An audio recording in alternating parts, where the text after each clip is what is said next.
Joining me today is a New York Times best-selling author, a national security expert, and founder of Act for America, Brigitte Gabriel. Welcome to the Rubin Report. Thank you. I'm so delighted to be with you. I am delighted to be with you. What an honor. What an honor. Do you know that just the two of us sitting down, before we even say anything, is going to trigger a lot of people? There's going to be some outraged people just because we're sitting here, before we've even said anything. Hey, you know what? If you can't cause problems while you go through life, you're not doing something right.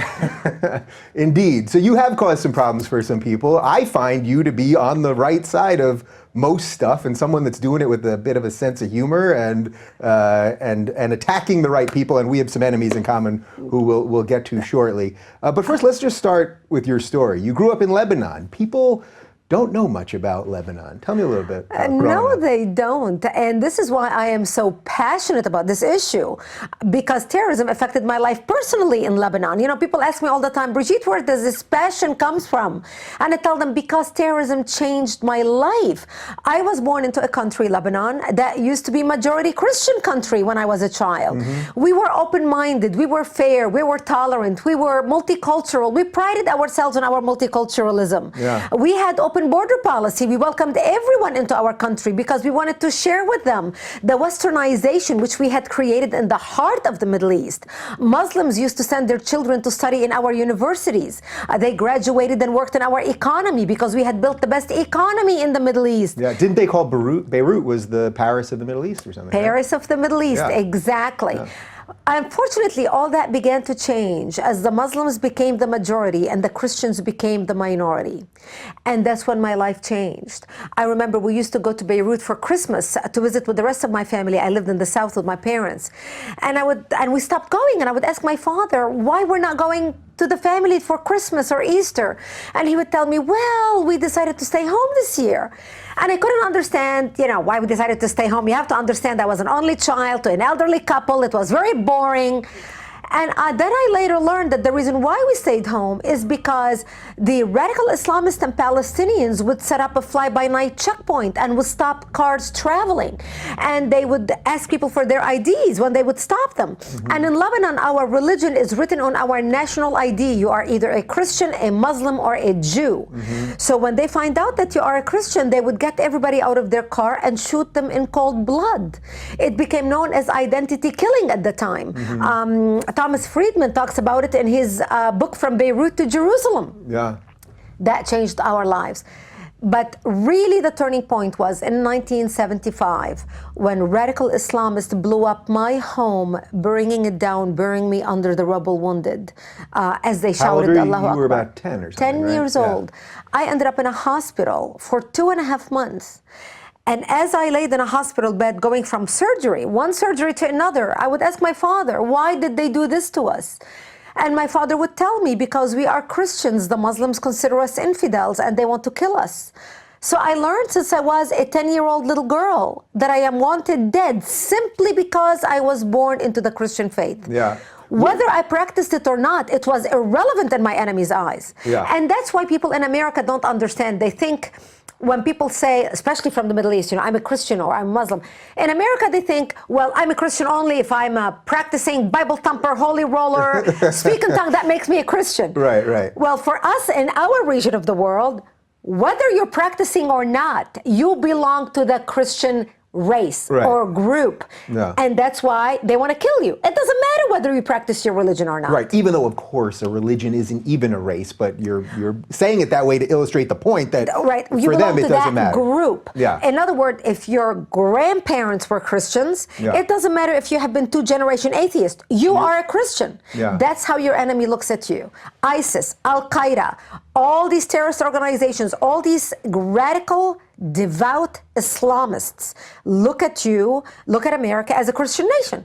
Yeah. Not because we practice Christianity. Look at you as a Christian. Whether you practice Christianity or not is irrelevant. Right. Your great-great-great-great-great grandparents were either Jews or Christian. Therefore, you belong to either one or two of that sect. Right. You could be the biggest heathen atheist on the planet. Doesn't matter. They wouldn't like you for that either, but... Doesn't matter. Yeah. You belong to that. You're an infidel. So it's interesting. I think in the couple of years that I've been doing the show, the only other person from Lebanon I've had on is Professor Gadsad up in Canada, and he's Jewish, and his story is very similar to yours about when things changed and his family having to get out, and his parents were kidnapped by PLO terrorists. They actually survived, which is sort of incredible, and now he fights for a lot of the same things you fight for.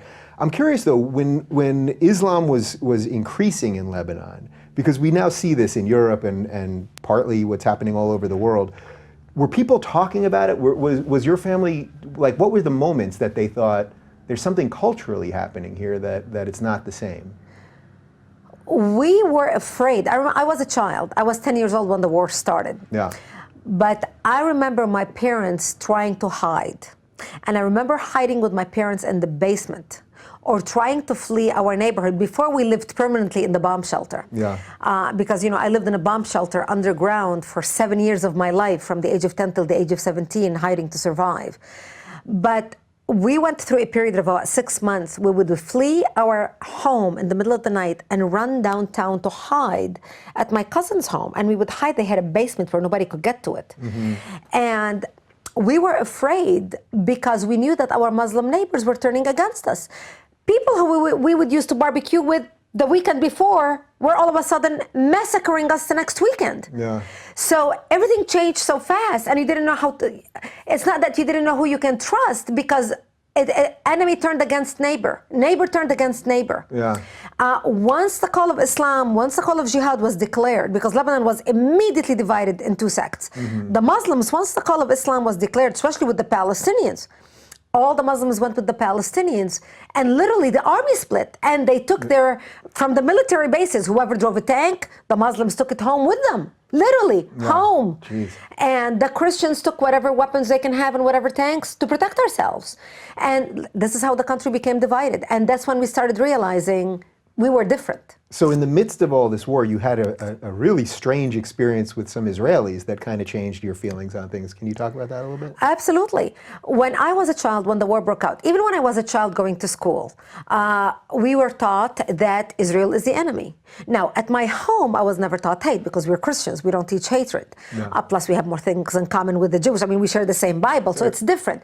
But by the time I was a child, Lebanon was majority Muslim. So the anti-Semitism, the hatred for Israel was rising, especially with the Palestinian issue, especially with the influx of Palestinians into Lebanon. It was what I heard on television, what I heard on the radio. But when the war started, all of a sudden we were trapped. We ended up living in a bomb shelter. And I remember my father saying, all the world Christian nations are going to come see what's happening to the Christians and save the Christians, because that's when the Muslims started massacring the Christians, literally. Mm-hmm. And we thought, America's going to come, Australia's going to come, Britain is going to come, France is going to come. And nobody came. Yeah. And finally, few people from my town got together and they said, we've got to go to the Israeli border and beg for help. We lived 5 kilometers from the Israeli border. And we knew if we go to Israel and beg for help, the Jews are not going to slaughter us, because we had more shared values with them than we had with the Muslims. So a few people from my town go to Israel and wave down an Israeli patrol in the middle of the night. And they say, listen, we are surrounded by the Muslims and Palestinians, and majority of Palestinians were Muslims, who want to slaughter us. You either come in and help us, or they're going to be at your border. So Israel started coming in the middle of the night and started bringing ammunition to the military, food for the children, because Muslims cut off all food supplies to our towns. And Israel would bring literally bomb shelters to those who did not have bomb shelters, blankets, everything. And Israel would take Christian men to Israel and teach them how to fight, because the Christians were the educated ones. And we learned very quickly, David, that you can have all your degrees, professional degrees on your wall, your accounting degree, your medical degree, your law degree. None of that will do you, as they say in Texas, diddly squat when you are faced with an enemy bent on killing you in the name of Allah. Yeah. So Israel would take groups of Christians, train them how to fight, and this is how we survived. I remember at the age of 13, we had been living in the bomb shelter for 3 years. And one of our militia friends came by and he said, Brigitte, I just want to tell you that we heard a lot of chatter on the radio and we're going to be attacked tonight. And he said, I don't think we're going to last. I think our town will fall. Jeez. And he said, if I don't see you tomorrow, I wish you a merciful death. And he left. And I remember, David, at the age of 13 years old, putting on my Sunday best, my Easter dress, because I wanted to look pretty when I am dead, because I knew that when they come to slaughter me, there would be no one to bury me. And I remember sobbing as my mother combed my long black hair down to my hips and tied the white ribbon in my hair. As I begged her, I don't want to die. I'm only 13 years old. Please, I don't want to die. And there was nothing my mother could say to me. And we sat in the corner of our bomb shelter that night, and my father said to me, he said, listen, we lived a long life, you are a young child. When they come to slaughter us tonight, you just run towards Israel and you never look back. We'll create a commotion, you just run towards Israel. Thank God I did not have to make that decision that night, because that's the night when Israel came in physically into Lebanon and established the security zone and set up artillery bases around our town to protect us so the Islamists will not be able to come in and slaughter us. And we went on living like this until 1982, another 5 years, until Israel invaded Lebanon in 1982. And Israel invaded Lebanon, working with the Christians in Lebanon, trying to help the Christians take back their democracy, re-establish control of the country, and kick out the radical Islamic element that had taken control of the country at that time. Because by 1982, we had 11 Islamic terrorist organizations operating out of Lebanon, including the PLO. Yeah. All right. So let's pause there, because there's so much politics, but what obviously shines through is your personal story. And it's so interesting to me. I find this when I talk to certain guests who've lived through a lot. You talk about a bomb shelter and it's almost like, oh, I lived in a bomb shelter for 3 years. Like, it is what it is, as opposed to it's impossible for me to even fathom what that could be like. How much do you feel like your own story here has sort of been hijacked? I guess that's sort of an operative word here. That for people like you and Ayan and Yasmin Mohammed, who I had on a couple of weeks ago, people that have lived through some of this stuff, these stories really don't get told anymore, because they somehow, because you're using all the buzzwords when you say Muslim or this or that, that people are afraid to talk about this. And all you've done so far is tell your own personal story. Right. And it's the story that shapes my life and my outlook. I was robbed of my childhood. People ask me, where does this passion come from, Brigitte? I tell them, you know how Holocaust survivors walk around with tattoos on their arms? I walk around with scars. I still have shrapnel in my bones. This is what I look at when I take a shower every morning. And I am reminded of what happens when people turn a blind eye to evil, thinking it's not going to happen to me. I am the Anne Frank who lived to tell about it, and I'm trying to warn the world. In my situation, in my life, living with crawling under the bombs, digging out grass to eat, digging out dandelions to eat.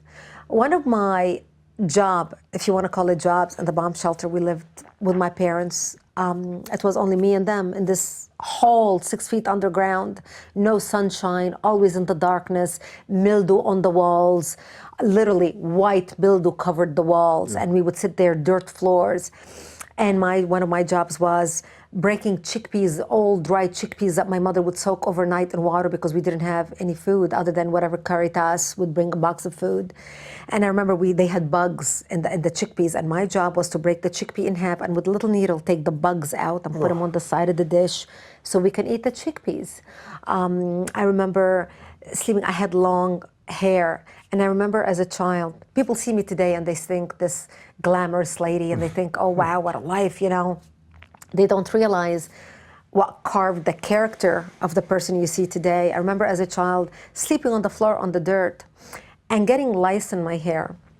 And I remember my mother putting kerosene on my head so it will kill the lice, and combing my hair. And I remember closing my nose and my eyes are burning, and my mother would say, it's okay, this will kill the lice. And this became our life. We went from, as a child, as an only child, to a successful businessman with a live-in servant and a chauffeur to drive me to school, was sitting with my parents, breaking chickpeas with bugs, digging out for dandelions to eat, and my mother combing lice out of my hair by killing it by putting kerosene or mazout or benzene on my head. we didn't have any medication. I don't drink alcohol. People ask me all the time, oh, why don't you drink? They think it's a religious thing. Well, the bomb shelter, because my father owned the restaurant, the bomb shelter was the storage room for all the liquor and wine, because obviously 6 feet underground, it's temperature controlled. Yeah. And we didn't have any medication, and we didn't have any doctors to go to. The hospital was bombed out. And we used alcohol as medication. So when I would be sick once a month, and I didn't have any pills or any medication, and I would be in extreme terrible pain, and my father would pour me a shot of whiskey, Johnny Walker 777, and he would say, oh honey, just jug it, this will take your pain away. So in my mind as an adult, I associate alcohol with medicine. Wow. So I don't even drink anything. It changes your life. New Year's Eve, it took me 50 years to figure out why I cry every New Year's Eve, why I feel utter sadness come into me as people get so excited at midnight. And I couldn't put my finger on it. People would be so jubilant and so excited, and I would look around and I would always tear up. And I learned the scars of war growing up in a bomb shelter, when you don't have anything to smile about or laugh about in your formative years. You don't know how to be happy. Those wires that connect people excited and learning how to be happy as you're developing, as your brain is developing, to know what it's really to be happy, that exuberant joy where people are just let loose and be happy. I don't have that. I was robbed of that. So when I would watch people on New Year's Eve being so happy, that's when it hit me that I couldn't get that happy, and I didn't know why, and I couldn't even recognize it. Until I got to be 50 years old, I started learning about my background and what shaped me. Those are the untold stories that people do not want to bother hearing. It's like when you talk to Holocaust survivors. They come here, they're successful, they're brilliant, they own great businesses, like Lebanese, like me. Yeah. I am living the American dream. I made lemonade out of lemon. Like many Holocaust stories you hear. Yeah. And you don't hear the details because people do not want to bother hearing what shaped the person to become the stroke person, to be able to move forward in life and become productive and do great things in life and become philanthropist and change the world and make it a better place and put a smile and shine joy to the world. Yeah. Even though you're dealing sometimes with hard issues like I do. Yeah, so let's get to that part, because that's the part of you that I know as the public person is this exuberant person who's passionate about what they do and smiles and all this stuff. Making up for lost time. Yeah, all right. That's great though. That's what it's all about, right? So when did you come to America, and how quickly did you realize how great things are here? It seemed, even right now when I say that things are great here, I always know there's a certain amount of people in America that are, he's being just a blind patriot saying things are great in America. But as someone that lived through some shit, yeah. Can you say things are great here? Oh my God, America is God's gift to the universe. There is no place better than America. Actually, I ended up moving to Israel, not to America. I ended up living in Israel from 1984 till 1989. Wow, somehow I missed that part in the bio. So how did you get there? You've got to read my story. I've got a book titled Because They Hate. For those of us, for people who are watching us right now, they can get the book and read my story. It's my memoir, we'll link to Because it right They below. Hate. Fantastic. Yeah. It's a great encouraging story about the triumph of the human spirit. So after we came out of the bomb shelter when Israel invaded Lebanon, my mother became wounded. We ended up going to an Israeli hospital where I spent 22 days with her. And those days changed my life. It made me realize Israelis were completely different than anything I heard about. And I vowed that one day I will go back to Israel. And I ended up moving to Israel in 1984 and becoming news anchor for world news in the Middle East in the 80s, covering world events and reporting on world events. And actually, you know, as I reported on world events, I started realizing there was a pattern developing, because no matter where the terrorist activity took place, the name of the perpetrators were always Muslims: Ahmed, Muhammad, Hussein, Ali. The name of the victims were always Westerners, Christians and Jews: Terry Waite, Terry Anderson, Colonel Higgins, the Achille Lauro, the TWA flights. I can go on. And I started realizing that what I used to think was a regional problem where a majority Muslim Middle East trying to kill or expel the minority Christians and Jews had become a worldwide problem, but the world was not paying attention. Anyway, from Israel, I met an American war correspondent, and we fell in love, and we got married, and that's how I left Israel and came to America, and I came to the United States in 1989. Yeah, so you get to the United States. So I get to America. And even though you had been living in a democracy, now I know that, for a couple of years, it's Yeah. a completely different democracy here. Oh and my the plurality gosh. of people we have here and all of that stuff. The opportunity in America is incredible. It's incredible. We came here and we started our own business, a TV production company. So I remember when we were starting our own business, we went to the Chamber of Commerce, and there's SCORE, which is retired executives who actually consult with you on how to start your own business. And I remember going there, and you can sit with them, and these are retired CEOs who would advise you, who will mentor you on, "Hey, this is how you start your own business. This is what you need to do. This is the capital you need to raise." And they would literally hold your hand, and the Chamber of Commerce had brochures. And I remember looking at my ex-husband, and I remember looking at him and saying, "It's for free? Are you telling me they're going to teach you how to start your own business?" Yeah. And I started learning about America and how it operates. The opportunities. In America, you can be anyone you want to be. The sky is the limit. There is no excuse. Yeah. None whatsoever. Even today. Even those who are coming here today to this country. Yeah. The opportunities are limitless. It's incredible. But I thought we're an evil, patriarchal, racist society that's bent on white supremacy or something. Am I wrong on that? Have I made a mistake? Absolute baloney. Listen, I came to this country in 1989, Yeah. and I had my own TV production company. I worked so many jobs. I have never felt as a second-class citizen, or persecuted, or that I am different in any way, shape, or form whatsoever. Yeah. America is an amazing place. America is a land. If there was ever a place where anyone can belong, it's America. Yeah. Because we came here from everywhere. And everybody from all walks of life, whether your father was a janitor or your father was a mega millionaire. You come to America and you have a fresh start, fresh identity. Nobody cares what your father's title is. It's what you make of yourself. And you can be anything you want to be. This is America. It's amazing. Yeah, I'm so fortunate to live here. Yeah, I lived in New York City most of my life, and when I go back now, every time I go on the subway, I just look around for a second, and you quite literally see everybody, every Yeah. shade, color, Yeah. religion, ethnicity, nationality. And even if we're not all constantly fawning over each other, we live together. Just Yes. that in and of itself is an incredibly beautiful Yes. thing as someone that comes from a place Yes. that unfortunately saw the reverse of that. Yeah, America is different, and I can tell you, I was in Europe. I go to Europe, so 2 years ago, I took my children on a cruise in Europe, and we went and we cruised around and everything, and we missed so much coming to America. You know what we missed the most? Being able to have the variety of food that we have in America, all in one street. You walk down one street in America, you can go one night eat Chinese, one night eat Japanese, one night eat Lebanese, one night eat Italian. Yeah. I mean, one night eat Thai. Yeah. The variety. America is so rich in culture that truly melted into one pot. It's Yeah. very different than anywhere else in the world. So it's not cultural appropriation when I eat Chipotle? That's supposed to be that way? I'm telling you, this is America is an amazing place to live and to thrive. Yeah. And anybody can come here and thrive.